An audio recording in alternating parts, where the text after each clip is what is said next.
بەڕێزانم کاتتان باش هاتینە وڵاتان هەندە قسە واز دەکەین تەندە هاوڕێ کۆ دەبتەوە ئێستا دەست پێ دەکەین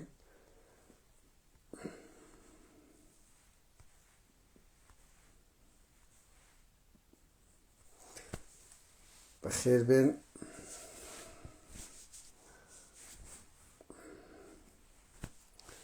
بەخێربێن ئێستا هەندە قسە و باز دەکەین دەمەکە قسە و باسمان نەکردیە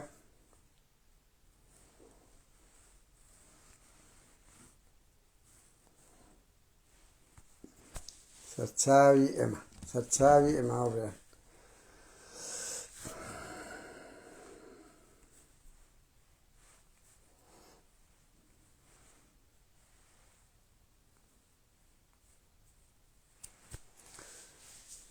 دەرێن ڕەوشەکە هەر وەک خۆیت بەرزی و نزمی شوێن ڕوو نەدایە شایستەی باسکردن بی بڵێین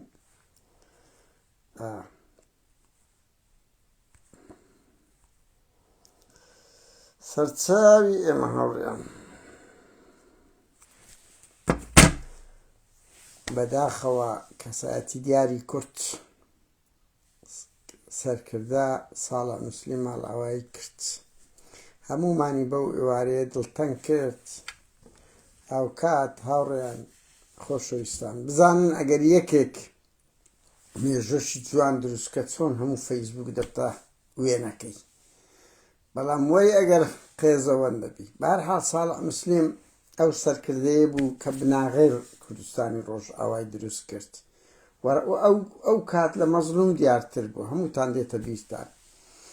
ساڵح موسڵیم بە ئیرادەیەکی زۆر شۆڕژێر وەکو هەموو ئەوانتر بەس بە حکمەوەی لە میدیا دەردەکەوت ئاخافتنی زۆر جوانی هەبوو بە من بەهێزترین ئەوەی قەت لە بیرم ناچی زۆر تووڕە بوو لە خەندەق لێدان و ئابلوقەی ئابووری پارتی کە ئەوە مێژووی ڕەشە بە نیچەوانی مەسعود بارزانی وتی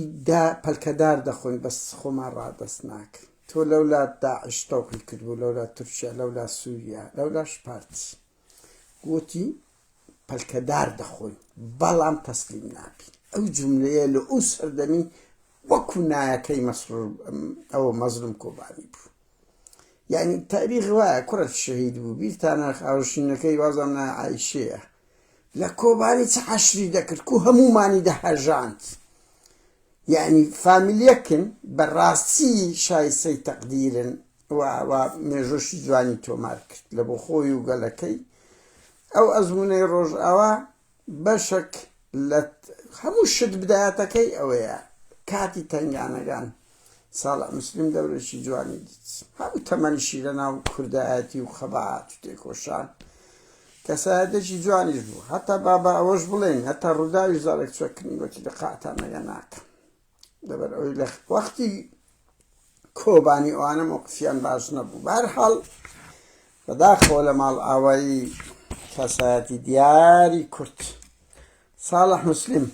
هاوڕێیان ئەندە سووکە خەبەر بڵێم هەتا ئەوە دەبیت یەک بە پێی زانیاریەکان زۆربەی بەرپرسەکانی پارتی شەوانەیان بە ڕۆژ لە ماڵەکانی خۆیان نامێنێن لە ترس پڕێک درۆنەکە خۆی پێدا دەکە ئەو درۆنە زۆر کارە ساتە هەموو هاوچەشەی زەنجی گۆڕی ئیتر خۆی بە ماڵت داکرد چ دەکەی یار ئەوەندەوکەش ئەوەندەوکەی بەڵام لە هەمووی خەتەرترە بۆیە زۆربەی بەرپرسەکانی پارتی ماڵەکان و مەزرعەکانیشان زۆر کردیان هاوڕێیان ئەوە بە بیرم ماتەوە کورە زۆر مهمە لەو دووبەیەی ئێستا خانی پارە ناکە کەس ناکەوی لە دەرەوەی خەڵک زیاتر دەدا وەک چۆن زۆنی ئاڵتونی بۆ زۆنی تومەن و لیرە زۆنی ئاڵتونی هەولێر بۆ زۆنی ئەوە تومەن و لیرە کەس ناوێری لەوێ بخەوی لەبەر ئەوەی ئەها درۆنێک دێ یان نزیکی سەفارەت و قوسڵخانە و شوێنی گرنگە مامزاوە دەوری هەیە بازاڕی هەیە ئێستاکە دەڵێن ئەو دەوڵەمەندانە و ئەو خەڵکان ئەستە مامزاوە و لە هەولێرێ دەستە ئەو شوێنانە بازاری ئەو شوێنانەیە یعنی کەس نازانی خێر لە چدایە بەڕێزە کەس نازانی خێرەگە لە چدایە. ئەرێ وەڵڵا خێرەگە لە چدایە. هاوڕێیان هاوکات ئەوڕۆ ساڵیادی ڕاپەڕینی هەولێرە، یعنی چرکە ساتێکە ئەوەی لێی جێژیا بۆ ئەو سەردەم، یعنی چرکە ساتێک بوو قەت لە یاد ناچێ، ئاڵتۆنی بوو نەمردین دیتمان. دوو فەیلق لەو هەولێرە بوو بڕوا بکە کورە خەڵک لێ نەگەڕا پێشمەرگە بتە بەشی هەبی لێ چار و پێنج دەستی پێ کرد. من کە تەواو بوو قسەی کتاب دەماخیندەوە ئیرادەی گەل وایە وایە یەکسەر ئەوەم لۆ هات. یعنی کە قسەی کتاب زۆردا شتێ دەڵێن قسەی کتابە بەس ڕاز دەرچوو، بەڕاستی ڕاز دەرچوو. ئەمگۆ نەتاندی دوو فەیلە کورە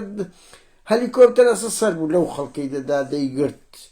تێیدەگرت شەهید دەبوو ئەو خەڵکت کەس نەدەگەڕا. ترس غایب بوو ئەو ڕۆژی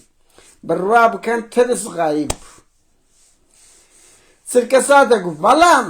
بەڵام کورە بابە ئێستا من باسی ئەو چرکە ساتە دەکەم خەڵک غازی نییە، دەڵێن گەلە گران بووە، خەڵک کارەبای نییە، خەڵک ئاوی نییە، خەڵک هیچ پێداویستێکی نییە، موچەیەکی خراپی هەیە. دایموو سەعات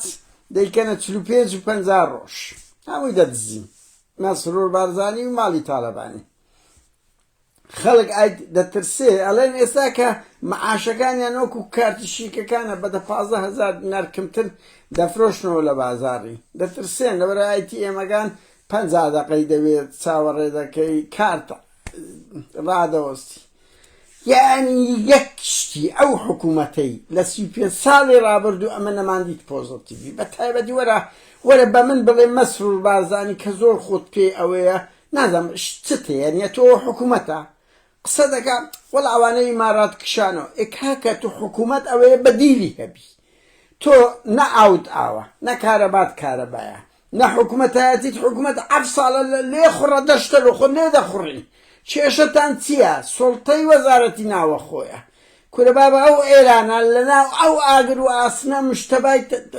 هەڵبژات. ئەی هاوار ئەنگۆش ئەوە 17 مانگە 18 مانگە نییە لەسە وەزارەتێکی قێزەوەن پڕ لە تاوان کێشەتان یعنی چ مشکلتانەیە؟ ئێران لەناو ئەو هەموو ساروغەی مرشدیەوەی کرد هەڕەشەی لێگرا هەتیشتی مشکلت ستانەیە ماڵی تاالبانی و بارزانی وەزارەتی ناوخۆ و ئاسایش و کۆمەڵێک پۆستە ئەنگۆ سەرەتانن لە ئەو میلەتەی بە جددیمە. یعنی هەر شتێک دەبی پاسە ئەوە خزمەت گوزاری وەڵا بەغدایە مەعاش بەغدایە باشە بەس من بڵێ ئەو پارە چی لێ دێ وەرە مەسرور بارزانی 7 ساڵ و هەندە سەرۆکی حکوومەتی شەفافەتی ئەوەی چی لێهات کاکە پارەی کارەبای چی لێهات ئێخۆ بابە وەڵڵاهی زۆر تاوانە کارەبای کتەبی 4 سەعات کاکە ئەمان تو بیلا لێکم چرکە دەرەمە دەرچوو دەرەمە دەزانین چێوە چێرکە بەس دەرەمەکەیتی سقوطی کرد فەشەلی ناوە عادی دەرچوو سینی دەرچوو کارەبایەکەی کاچ خۆمە تۆ ئەو ئێران و ئیسرائیلە ساروخ بە ساروخی دەکەوی کارەبایی هەیە ئەتو نە شەڕت هەیە نە هیچ هەیە باشە نابی بەدیلی ئەوەی دابنێ ئەگەر ئەو دوورکەتەوە ئەگەر ئەو مشکلە بوو پلان ئەی بی سی حکومەتایەتی ئەوەی تو چییە بە هەموو کەسێکی دەکرێت ئەگەر هەموو شتەکان بێتە بەردەست و عیلاجیکەی کاکە تۆ دەبێ ئێوە دەبێ ینی با بڵێن ئێوە دەبێ چارەسەرتان پێبی ئەلف وا دەبی باوا دەبی ئەوە ئەگە نەچی لەوەی خۆشترێ لە خۆداها لێ خوڕە و لێ دەشتا پەرلەمان سقوط پێ کرد حکوومەتت بە قەیف خۆی کردە قەشمەری خانە بیا ئەنە دەولە و دەولەت و ئەنا خزمەت گوزاری سفرە ئەو هەموو پارە خردەتەوە هەتا 120 میلیاری دەنێری بەرشەق دەبات توخات بە جددیمە شەرم لە خۆتان ناکەن ئال بارزان و ئال تاالبانی ئەو میلەتەی دەردەدەنێ وەرێ تو ئێران 2000 کەسی کوژرایە 5000 بۆمبی لێدرایە بە ئەنواع گسکە و گەورە کارەبای هەیە کورە لە کوردستان بەبێ ئەوەی تەقەیفی شەکرایە سارقۆ هاتێ و دەڕوا 12 درۆن هاتیە وەڵا کاکە کارەبانما ئاونما مەعاش بۆ 6 ڕۆژ بەخۆشی دەردە سەرۆکی حکوومەت ینی بە جددی نازام ئەوانە چێ یعنی چۆن شەرم لە خۆیان ناکەن کە پیاوی ئەوەنی کاکە خەڵک باوک هەموو باوکێک چەند منداڵی هەبی ئەگە زیرۆ کردبی بەڕێوەی دەبا ئێ حکومەتە هادی وایە ئەگەنا پێی دەڵێن باوکە چ خوێڕیە ئەگەر ماڵ و منداڵی خۆی پێ نەخەبێتەوە ئێ حکومەت لەوێنە گەورەکەیە کاچخۆ لەوێنە گەورەکەیە قازت سبەی دووز بەچی دەچن فلیمە چۆشی ئەدیابینی دروست دەکەن هەموو خۆیان دەکەنە بەتەڵ و تاریخی وا و مزەیەفی تاریخ بکە هەندێکی دیارە بەشە چێگەنا بەشەی جوانە بەهەرحاڵ یعنی ئەو چیرۆک و ئەو فلیمانە گەردەلوول و ئەوانە لە میلەتی کورد لۆ جیلێک لە گەنج باشە بەس کاکە مزەیەف مەکە مزەیەف تاریخ بە زۆرەم لێ نانووسرێتەوە چت کردی ئەوەی بنووسیت کە دەبێ قەشمەر وەچی ناپلیۆنی هاوڕێیان بە ئەوە شتان پێ بڵێم ناپلیۆن ئەوە مەشهورە لە تاریخ جەنرالێکی پێیان گوت ئەو جەنرالت مرد گوتی تا مرد چی دەکرد کۆتیان تاو هاواری ئاگای لە هیچ نەما وتی بنووسنا تا مرد هاواری دەکرد بژی ناپلیۆن تا ئەنارە تا ناپلیۆن لە دەسەڵات بوو ئەوە نووسرە ئەوە کەتە تەنەکەی خۆڵی بۆیە ئەوەن گۆش هەر مزەیەفە چی دەکەن دەکەونە ناو تاریخ بڕوا بکە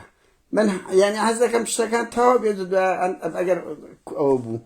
بەس یەک نمونە لە هەموو هونەرمەند دێنمەوە نمونەیەکەیە زۆر جوان هاوڕێیان عەلی بەدرخان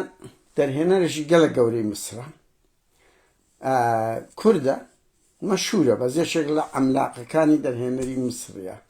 وەختی خۆی لە نەوەتەکان ماڵی بارزانی داوانەکە فلیمەشی لەسەر مەلا مستەفای دروست بکە وازم 2 ملیۆن دیناریاندا بێ ئەویش هات بۆوە تێکستەکیشاندایە ئەویش خوێندبی و زایدە گوتی بەخۆم دەچم بە دوواچوون دەکەم ئەوەم لەو هەموو هونەرمەندە چێت و هەر یەک مەسل نییە یان یەک ئەوە نییە ئیتر دراسەی کردووە ڕۆژە چوو بە دەرێ مەسەلەن لەگە پیرەکان لەگە حزبەکان قسەی کردبوو لەسەر تاریخی مەلا مستەفا ویستی بە خۆی خرتەوە ڕۆژێک ماڵی بارزانی پێیان وت ئەوەی دەچوو دەیکەی جاسووسیە ئەو تێکسەی دەکەیە فلیم گوتی کاکە ئەم فلیمەک دروست ناکەم حەقیقەتەکەی نەزانم جوانێکە لەوەدایە دەبی فلیمەک فرێدەمە ناو مەلا مستەفای فرێدەم ئەوەی ئەم بەخۆم چی کردێ چی نەکردێ تەبیعەتی چ بووە ئەوەی بنووسمەوە نەک ئەو تێکسەی دێتە بەردەستم دەیکەمێ بۆیە ئەگەر ئینسان ڕێز لە خۆی بگری لە هونەرەکەی بگری دەبی ئەو دەورە تاریخیە ببینیت حەقیقەتەکەی بگداتە خەڵک ئەگەنا ئەمونۆ پارە پولیە تو کاچ خۆی کو دەتوانیت دەورێکی مزەیەفی تاریخی تۆمار بکەی پارتی فرەبا بە پارتی لە هەولێرە لە 76 ئەوانە هەر نەبووە کردیانە بەتەڵ بەهەرحاڵ با نەچینە ناو ئەو مەوزوعانە جارێ هاوڕێیان تورکیا زۆر مشەوەش بووە تورکیا گەلەگەلک مشەوەش بووە لەو وەزعی لە ڕۆژهەڵات لۆ لەبەر ئەوەی ئێستا دوو بەشەیە ڕۆژهەڵاتیشی بێتە سەرێ واتە 10 ملیۆنی تکەی هاتە سەرێ قەزەی کوردی قەبزەیەکی زۆر گەورەتر دابێت ئێوە دەمی بەخۆشی بێ ناخۆشە دەبتە عیبە دەبیت بەشی چارەمیش عیلاجێکی گەورەی لێ بکرێ بۆیە ڕۆحی چووە تورکیا لەوەی پژاک بە تایبەتی لە پژاکی خۆی لە دیموکرات و کۆمەڵەش پەستە یعنی ئاو دژی کێشەی کووردە ئەردۆغانە هەمویان باخچەلیە دیموکرات و کۆمەڵەش ئیدارەیەکی کوردی وەکۆی باشوور دروست بکەن بڕوا بکە هەر پێیان ناخۆشە زۆوەرە پژاکش کە بەشەشی لە دینەمۆکانێتی شێت بوونە بڕۆن سەیری گوتاری ئەردۆغان و باخچەلی یەک دنیا مەتحوسەنای کوردی کردێ کە نەچوتە ناو شەڕەکەی یعنی بە شانواری کورد هەڵدەدا ئەو فاشستە یەک دنیا بە شادەیە کورد میلەتێکی وایە ئەوە ڕۆحیان چۆ بڕۆ گوجێ لە گوتاری ترە ئەردۆغان ئەوەی ڕابگرە ئەو زەدەزانی کورد چ فرسەتێکی مێژووی لە دەستا و ئەگەر لە پرۆسەکەی لە قۆناغەکان کە نەبێتە هۆی بازدا بنێ بازی گەورە یعنی قۆناغێک بێتە ناو ڕووداوەکان کە نەبتە ئیمارات ئەو ئیماراتە ناڵێم خانی لە دەرەوەی ئیمارات هەرزانترە لەوەی گرانترە نەک لە ناو دووبەی ئێستاکە خەڵک هەڵدێ بە لێ شاو بەڕاستی تورکیا تووشی ئەزمەیەک بووە لەو یەک لە کێشەی کورد دوو دەزانی ئێران تەواوی نۆرەی خۆیی دوای ئێران نۆرەی ئەردۆغانە بۆیە ڕۆحی چووە بڕوا بکەن تا ئەوە نییە ئێستا ئەوەی بکەی کوردەواری خۆمان دەرێ مسی لەسەر ئەوە دەکەی. بەهەرحاڵ بۆیە وەزعەکەی تورکیا زۆرم شەوەشە هەموو شێوێک هەوڵ دەدا کە کورد بەشدار نەبێ و 10 ملیۆنی تکە نێتە سەر پارسەنجی هێزی کورد و بتە 3 بەش ئەو دەمیدەتە 4 بەش. ناچاری ئەنی چ دەکات؟ چ دەکات؟ لە باکووریش هێزەشی شۆڕژێڕی ئەوایە. هاوڕێیان من ناچمە سەر ئیخبار لەو شوێنە دراو لە ئەوە درا بۆ خۆتان دەزان هەموو ڕۆژێ هەتا لە ئیخبار داگرتنیش وەڵی بێزار بووینە بڕواکە هەموو ڕۆژێ دەزانم درۆن لەسەر مەسیڤ و ئەو منتیقانە دەسوڕێتەوە لێیان دەدا بە زۆربەی بارەگاکانیان چۆل کردیە زۆربەی ماڵەکانیان چۆل کردیا یعنی ئێستاگە مەسوولق ماڵی چۆل کردەی بارزانی چییە بەڵام جارجار دێنە ناو خەڵک کورکاکە خۆ کەس نەیگوتێ مردینە ئەڵێ خۆیان شاردەوە 5 دقە دێ و دەڕوا بزر دەبتەوە جارجار دێ خۆی بە دیار دێخی خۆمانەیە ئەوە نییە ئەو جەر لەگەر ئێران ئەوێم بزانم وعدیان بە ئێراندا کە ئەوان تەدەخول نەکەن بۆیە ئێران دیان نادا بەڵام ئێران و حەشد هەر مزایقەیان دەکەن هەر مزایقەیان دەکەن بەس بیانێ لەیان بدەن لە دۆرێ دەدەن بڕوا بکە هەتا من جێملەوە بووە جێم لێ بووە زۆر سەرچاوەکان ئەسڵ نییە بەس گوتیان درۆن لەسەر دۆرێش سوڕایتەوە ئیتری خۆیانە چکو ماڵی بارزانی شەندە درۆنیان هەیە خۆیانەیان ئەوە تا هەشتە بەس بیانەوێ کاکە ئەوە بچی لە ناو ئیمارات و قەتەر و سعودیا و نەعەزانم 7 وڵاتی بدە لە قوبرس بدە ناچی لە ماڵی بارزانی دە بەس نەیانگەیان تا ئەو ئاستەی لێیان بدەن بەس هەر لە خۆیان دەترسن ماڵی تالەبانیش کاکە ئەو ڕۆژە پابل هەر هەرات و وتیان کە لە سلێمانی 3 چارەک لێدرا بوو بەڵام کاکە زۆر خەڵکە زۆر سەیرە یاری 1 هەفتە بزر دەبی لە هیچ مناسبەت دیار نابی لە پرەگرێت تازێکی 5 دقەی درەوە خەبەرەکە ڕاز نەبوو کوری قسە عەقڵتان بەگڕ بێخن هاوڕێیان بێمە سەر دوایین دووشت یەک هەندێک بەداخەوە لەناو کوجاش تورکیە ئەوە جاش ئێرانیش دەرکەوت یعنی ئەتو ئێران دەوڵەتێکی داگیر کرا 47 ساڵە بە دەیان هەزار کورد و غەیرە نەتەوەکانی کەی لە ناو بردیە و هەموو ئەو هێزە ئێرهابیانەی لە مەنتیقە هەبووە درندە بوونە بڕوایان بە دیموکراسیەت نەبوونە نمونەیەکو حیزب الله حەماس جیاد حەشد ئەوە یەمان هەر هەمووی تەمویلەکەی لە ئێران بووە و ئێران چ نموزەشی جوانی پیشاندایە لە مەنتیقەی چ شارستانێتە چی پێ بووە بەجددیمە ینی چ شارستانێتەک چ مەدەنیەتەک چ جوانیەک چ وڵاتەکەی چاردە نەتەوەیە چ نموزەشی جوانی نەتەوایەتی پیشاندایە مافی دایتە چ کام گەلک چ کام دیموکراسیەت لە خۆیان لە وڵات 6 وڵاتی لەبەردەست بوو لە سووریاش چی کرد دیگە لە کوشتن و بڕین و فتوادان و تەخەلوف و لەوانە زیاتر چیت کەینە ئەو نەتەوەکەتی لاچی زەرگتی نیشتیمانەکەتی داگیر کردێ 47 ساڵە بەدەیان سەرکردەی حەملە شەرەفکەندی و قاسمنەوە دەیان سەرکردەی لێ شەهید کردی دەیان جار کاکە ئەو دیموکراتی کۆمەڵە لەخۆیان لەیان پاڵدا بۆ دەهات لە ناو کۆیە و زرگێز و ئەوانە لی دەدان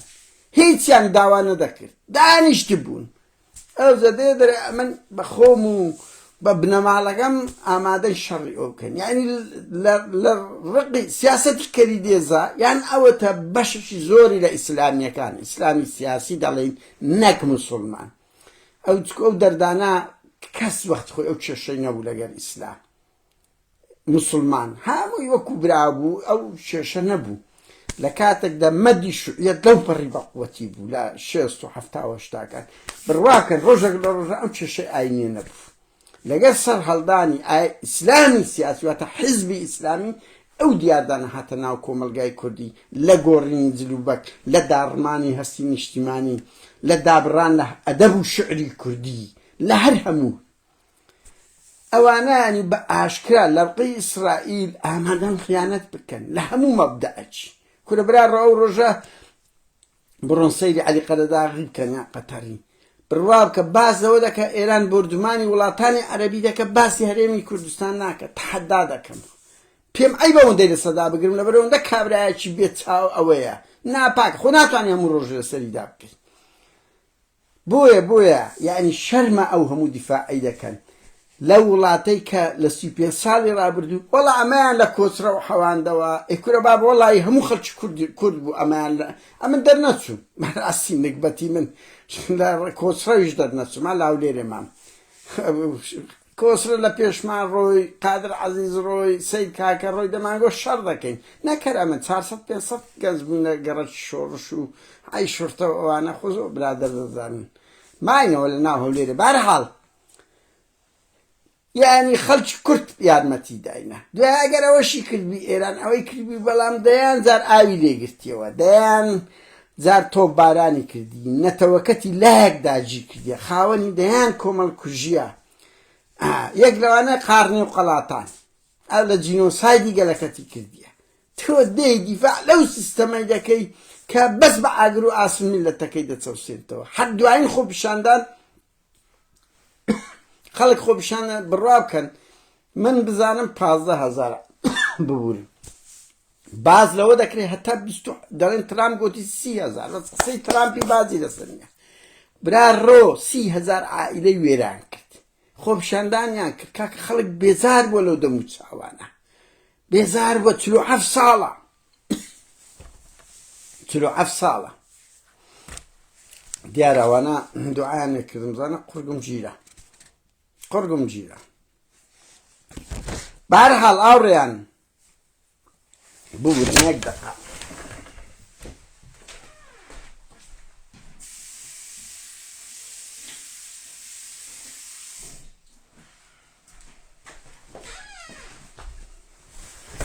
داوای لێبوردنتان لێ دەکەین هاوڕێیان بۆیە شەرمە و دوو کورد ڕاست ئەمریکا و ئیسرائیل و ئەوروپا کوردیان دابش کردی ئەوروپا وەختی خۆی بەس کورە براکەم ئەو دەوڵەتە داژیکەرانەیان دەوڵەتی سەفەوی عوسمانی لەشە نەزانێ کوردیان لەسەر چاوی خۆدانایەوە نیە لەو 400-500 ساڵە بڕۆ ئەوەی خەریجی تاریخە یان تاریخی کورد بخینەوە بزانێت دەوڵەتی سەفەوی عوسمانی یان کەی کوردی حقوقەچی درایتیە بەرلەوان بە دوو پارچە بوو ئەوانە هاتن کردیانە چار یعنی ئەوان ئیزافەیەکیان نییە کە ئیسلامی سیاسی شانازی بە عوسمانی و سەفەوی دەگاتن دوو لە 100 ساڵی ڕابردوو ئەو ئێرهابەی ئەوان کردیتیان جینۆساید کۆمەڵ کوژی هەوڵی سڕینەوەی نەتەوایەتی ئەو چار دەوڵەتە کردیتی لە کۆچرەوەوە کورد هەندێک حقوقی بەدەستکەتیە ئەو خەتی 36 و حیمایە و ئەو وەزعی ڕۆژاوە کاکە دەبێت ڕاستەکێ هەمومان دەبیدان بەوە دابنین کورد دەرەقەتی تورکیا نایە یعنی بەس لە عەفرین و سەرەکانی ئەمریکا پاڵپشتی نەکرد مەجالیدا هەموو مەنتیقەکەمان دۆڕاند زەرەرشی زۆرمان کرد کە لە کاتێکدا هێز نییە ئەوڕۆ لە هەموو مەنتیقی وەکو هێز لە پەگە و هەسەدەی شۆڕش ژێرتر بی بۆیە ئەنی هەندە شت تێدا من ناڵێم ئەمریکا ئاخر زار تۆمباراک کەس بەقەد من تۆمباراک و ئەمریکای ڕسوا نەکرد لە ناو سۆسیال میدیە کەس بەقەد من تۆمباراکی بەس کاکە پنتاگۆن ڕێی باش بوو CIA ڕێی باش بوو وەزارەی خارجی ڕێی باش بوو کۆنگرس ڕێی باش بوو و ئەوەی دەسەڵاتەکەی هێشتەوە ئەو شکستە گەورەی باوان کرد بەشێکی شەقام بوو بەشێکی ئیرادەی شەروان و خەڵک بوو بەڵام بەشێکی کۆنگرس و لە 2019 هەیبەتی ترامپیان شکان بەهەرحاڵ ئەوەمانەوە نییە یعنی ئێمە بەدیلەکە چیە دژی ئەمریکا و ئیسرائیل دەبی کاکە ئەو چارداجیکەرە لۆ دێتەوە هەر وێرانت دەکەن بەس ئەمەش لەگەڵ داینێن کورد نەکەویتە نا ئەو شەڕی بەس خەڵکەکێ کاکە چەپلە بۆ ئێران لێ دەدا یعنی زۆر کارە ساز دێمە سەر ئەو نوقتەی جەوهەری هاوران زۆر کەس دەبێ ئێران بردیوە ڕاستە ئێران مایە بەس هەناسە دەدا چۆن 5,000 جار بۆمباران کرا 5,000 تۆ وەرە بیرکەوە ئەنواع ئەشکال شوێنی مینایی نمایە لەگە کەشتی شوێنی ئەو کەشتی مەتار و تیارەی نمایە تا ئەنێستا ئیسرائیل ئەو ڕۆژە راپۆرتەکەم دیت ئەڵێ دەستە مەتارەشی قڵ لێی دەدا نەک بە جەماعی لێدا بە کەیف خۆی هەردەبژێری هەر لۆ زەوق لێی دەداتن هیچی نما تیارەی نما ئەی کەشتی نما قیاداتی نمایە 2000 بەرپرسی کوژایە لە ناویان 100 بەرپرسی باڵایە وەزیر دیفاع و وەزیری نازام مخابرات و پازدار و مرشیدی ئەعلا و ئیلە ئاخری کەس نازانی مشتەبا دانرایە 4 ڕۆژە ناوێری خۆی دەربخات تا ئەم مشتەباندێک ئەو خەبەرانە هەبووە میشڕامگەیان لە میدیا جیهانی و ئەوانە کە مشتەبا گویا لە ڕۆژ یەکەم لێو بووە بەس من بە دواتچوونم کرد لە میدیا و سێرچم کرد ئەو لەوێندەر نەبووە بزانم دەو ڕۆژی بۆیە زندیە و من چەند ڕۆژێک لەمەوبەر 3 مانجیش پۆستم کرد وتم لاریزانیەشێک لە ئەملاقەکانیتی ئەو ئێرانە ئێستا ئەو دووە بەڕێوەی دەبن باڵا هەرە توندەکان ماون کەسیان نمایە ینی بنیەی تەحتی نمایە تەهران هەموو ڕۆژێ دەقوڵێ ڕۆژ نیە تا ئەن ئێستا هیچ شوێن نمالەیدن ئەڵێن فرۆکەکان دەگەڕێن لە نوقتە تەفتیشەکان دەدەن خاڵی پشکنین هەیە پێشمەرگە و ئی سەردەمی بەحس لەوانە دەچن دەدەن هیچ نمایە لێ بدەن یعنی چەکیان نەهێشتە هەر هەندێک ساروغ و درۆنی مایە ئەویش لە بنی عەردی لە پرەک دێن و لێ دەدەن 180 ساروغیان لەناو بردیە 985 درۆن چەکی پێش گەورەیان هیچ پێ نەهێشتینە بە جددی ئەوە چمانەکە یعنی ئێستا ئێران بێوێ بژێتەوە 10 ساڵی دەوێت تا بگاتەوە ئەو ئێرانی جارە خەڵک هەیە ئەڵێ بردیەوە کاکە بە چ بردیەوە یعنی بە جددیمە ڕاستە ئیسرائیلیش بەشەکی وێران بووە خەڵکێکی زۆری شیعە کوژرا ڕەنگی بەرپرسی شیعە کوژرابی یعنی ئەمریکاش ڕەنگی هەندێک جوندی کوژرابی 7-8 دەرێن ڕەنگی چرەش بەدمونە بەس کاکە تۆ وەرە ئاور لە ئێرانێک بدەوە ئێران تەفرت و نابوو وڵات نمایە ئەنتەرنێت نمایە خزمەت گوزاری نمایە دەڵێن ئەوی فەردەك ئادی لە کندی واتە فەردەك ئاڵتونی هەیە لە ڕۆژهەڵات وەزە ئەوهایی خەڵک خراپە باش ینی بە چ بردیتەوە خەڵکێک دێتن دەڵێ وەڵی ئێران ئەوە بووە یعنی ئەوەکو نوقتەیەک نوقتەی دووەم باز لە ئاشی دەکرێت ئەو ێم بزانم ترامپ و پۆتین قسەیان لەسەر کردیە ترامپ پۆتین داوای کردیە ئێران ڕابوو شەڕی ئێران ڕابگرش گوتی ئوکرانیا ڕابگر هیچ ڕێککەوتنێک نەکرایە ئەوەی لە هەندە شت لە میدیا باز دەکرێت نازانم ئەوێم بزانم هیچ ئەوە نەبووە گوتی لۆ ئێران پێک بەش گوتی وەرە ئوکرانیا پێک بەڕێتر ئەوانش لۆخان ئەوەیە ئەوەی بڕیاری شەڕاگرتن دەدا بڕوا بکەن هاوڵێن ئەوە جەوهەری قسەی منە دەوڵەتی قوڵە لە ئەمریکا دەوڵەتی قوڵە لە ئەمریکا کە ئیسلامیەکان پێیان دەرێن ماسۆنیەکان بەس من نازانم بە جددی بەس دەزانم دەوڵەتی قوڵ هەیە لەناو کۆنگرس کۆمیتەک هەیە کۆمیتەی نهێنیەکان ئەوانە زۆر بڕیار دەرن ئەو لینسیگرا هەمە بەقەت ترامپ زیاتر دەوری هەیە ئەوانە بڕیار دەرن لەسەر هەموو شتێک تەختی دادەنێ ترامپ ئۆباما کلینتۆن جێبەجێ دەکەن دیکۆر بڕوا بکەن ئەوانە کو ئێستا حکوومەت هەیە حزب هەیە لە پارتی یەکێتی بەس چییە پاڤل و قوبات یەکێتیان کردە ئەو ئەڵقەی دەستیان نە مەکتەب سیاسی نە سەرکردایەت هیچ نییە ماڵی پارتی ماڵی بارزانانی بە کەیفی خۆیان با بۆیە وەیسیە مەسرورە مەسعودە ئەو چارە دەڤەری زەرد بەڕێوە دەبن قوباد و پاڤلیش دەڤەری کەسک ئاو بێنەوە دەست بشوە دەوڵەتی قوڵ چێە ئەو 6 کەسەنە لە باشوور لەو سوودەی منیش ئەوێم بزانم دەوڵەتی قوڵ هەیە لەو ئەمریکایش هەیە ملیاردێر و کۆمەڵە کەسایەتی گەورەن ئەوانە بڕیار دەدەن خەتەکە تەسلیمی ترامپە فەندی دەکرێت ترامپ واجی هەیە و بۆ هەندێک هینانەوە شەڕی پێ بکەن ئەگەنا کامیلەت دەردەچوو ئەو ژنە دیموکراتەکە دەرەچوو هەموو ئیستفتاکان ئەو دەریان چوان بە پارەیان لەدەستە ئەنزیمەکانیان لەدەستە پێیان دەکرێت چیان بوێ دەری دەچوێنن بە ناوی دیموکراسەتیشەوە ئەوانە بڕیار دەدن و ئەوانە بڕیاری شەڕ دەدەن تەسلیمی ئەو مەسئولانە دەکری بۆیە یعنی هەندێک کەس ترامپ چ دەرێ هەر لەبەر هەندێک هەزار یەک قسە دەکە یەکەچی ڕاستە ئەوەی بڕیاری شەڕاگرتن دەدا دەوڵەتی پشت پەردەیە بڕوا بکە ترامپ نییە نەتەنیاهۆ بەشەکە لەو لۆبیە بە زۆربەیان لۆبی یەهودین لە ئەمریکاش بڕیار بەدەستن کاکە ئەو ترامپان حەزی لە شەڕ نییە بە بەویژدان بڵێن کابراایەک بوو حەزی لە ئاشتی بوو هەوڵی دەدات جائیزەی ئاشتی هەمووی لێ سفر کراوە جاوەی نەکرد ئیپستنیان لۆقیت کردەوە ئیپستنیان 2000 لۆقیت کردەوە ویستی جا ئەوە شەڕ نەکە نەفرە جیان و نادە پێش ماڵێت بە کلاشکۆف بوو چ بوو گرتیان نزیک ماڵێ ئێوە هەموو ئینزارە لەو ماوەنە بە تەمای شەڕاگرتن بوو دیسان قەزەی ئیپستنیان دەشکە فرێداوە بازاری